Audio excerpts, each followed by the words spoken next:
Trouble in the lunchroom. In the middle of the day, the women of the West Computing walked as a group over to the cafeteria. Langley was so crowded that each team had a designated 30-minute window for lunch, just enough time for a quick meal and a little conversation.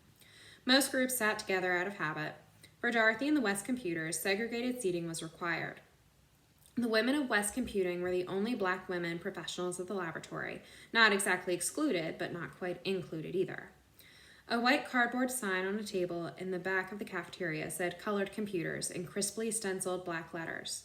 It was the only sign in the cafeteria. No other group needed assigned seating. This kind of racial insult was all too common. It was the kind of subtle jab that African Americans had learned to tolerate, if not accept, in order to function in their daily lives. The women probably expected it, but in the environment of the laboratory, a place that had chosen them for their intellectual talents, the sign seemed particularly offensive. At first, the women tried to ignore the sign. They pushed it aside and tried to pretend it wasn't there. In the office, the women felt equal, but in the cafeteria and the bathrooms, the colored signs were a reminder that some were more equal than others. A mathematician named Miriam Mann finally decided she didn't want to look at that cafeteria sign anymore. Not even 5 feet tall, her feet just grazing the floor when she sat down, Miriam had a huge personality. Dorothy and the other West Computers watched as Miriam slipped the sign into her purse. Her small act of defiance made them all feel a bit anxious, but also empowered. But the next day, the sign reappeared. Miriam removed it again. This happened again and again for weeks.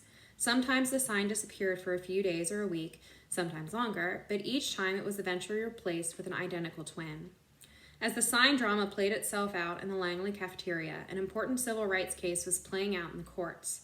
Irene Morgan, an employee at the Baltimore-based aircraft manufacturer Glenn L. Martin Company, worked on an airplane production line.